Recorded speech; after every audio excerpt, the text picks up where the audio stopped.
Good morning, everyone. Today we are going to begin with the third chapter of geography, that is, volcanoes and earthquakes.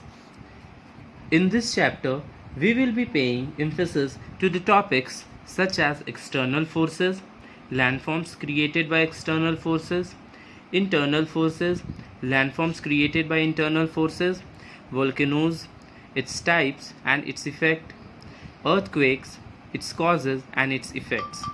As we know, our earth is never still or quiet. There are constant changes seen on its surface. Some changes are sudden and their impact is visible. The earthquakes and volcanic eruptions are caused by the internal forces that bring about changes on the earth's surface. They add material to land masses either by folding of rock strata, that is by building mountains, or by sinking the land to displace it horizontally or vertically, that is by creating trench. The major landforms on the surface of the earth are the result of various endogenic forces. Now let us learn the term what does endogenic forces means. Endogenic forces, which is also known as internal forces, which originate from within the earth. These forces can produce sudden or slow movements. They also cause horizontal and vertical movements. These movements give rise to various relief features. The sudden movements are experienced through eruption of volcanoes and earthquakes. The exogenic forces reduce the result of endogenic forces and decrease the elevation of landforms created due to endogenic forces. Now let us learn the term what does exogenic forces mean. Exogenic forces, also known as external forces, which originate on the surface of the earth. These forces act in the form of rivers, winds, glaciers and sea waves. Exogenic forces is done by two processes, that is first is weathering and second is erosion. Now let us learn the term what does weathering mean. Weathering is the breaking up of rocks on the earth's surface by the action of external factors such as heat, cold and frost. Weathering starts after an area is exposed to any of these factors. This may happen due to a fall in the sea level, retreat of glacier, deposit of lava or change in the climate. It may also occur due to aberration from material carried by winds, rivers and glaciers. Sometimes plants and animals also break rocks. They grow off roots and burrowing by animals can act as the agent of weathering. Weathering may also occur as a chemical reaction, as rainwater can dissolve certain minerals in the rocks, and we know that rocks are made up of certain minerals. So these minerals react with rainwater and the weathering process occurs. Weathering is generally followed by erosion. Now what does erosion mean? Erosion, in the process of erosion, the broken particles of rock are removed from the original place and deposited elsewhere by action of the agent of erosion. The main agents of erosion are rivers, sea waves, moving ice and wind. This process of erosion and deposition creates different landforms on the surface of the earth. Now let us learn how does a river creates a landform. The river has running water which erodes the landscape. It is done in three ways. First, it erodes the rock over which it flows. Second, it transports the material which has been eroded. And third, the material that were transported are deposited elsewhere. The place from where the river originates is called its source. From here, the river moves down the slope into a valley. Later, while moving on its path, the river falls into sea or ocean or lake. The place where river joins another water body is called its mouth. The area drained by the river and its tributary is called river basin. Now let us learn about the course of river. A river undergoes a long journey before it merges with the ocean. The course of the river may be divided into three sections. First is the upper course, second middle course and third is the lower course.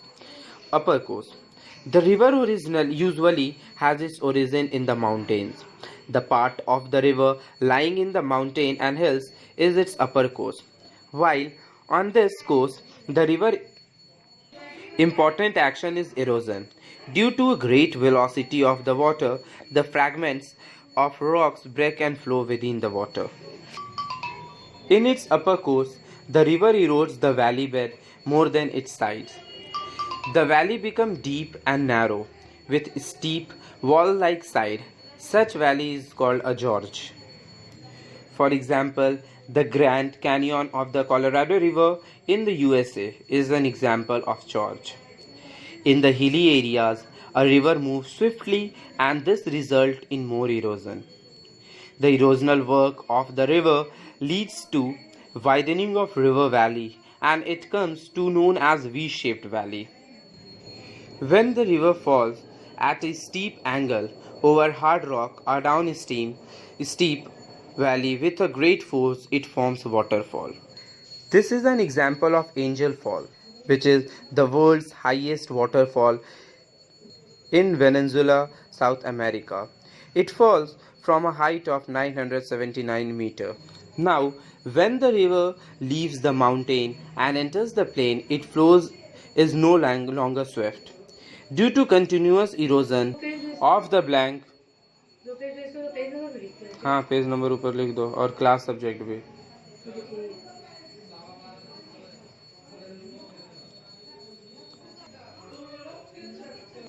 The floor of the river valley widens. The river now twists and turns and form a large bend of loops known as meander. These are S-shaped bends. At this stage, the river continues to erode. It transports and deposits the sediment. This is an example of meander, which is S-shape. Sometimes, due to continuous erosion and deposition, the meander loops become almost circular and come close to each other. Slowly, the river cuts the stripe of land between two loops and takes a straight course. The circular loop that is left behind is completely cut off from the main channel and forms an oxbow lake.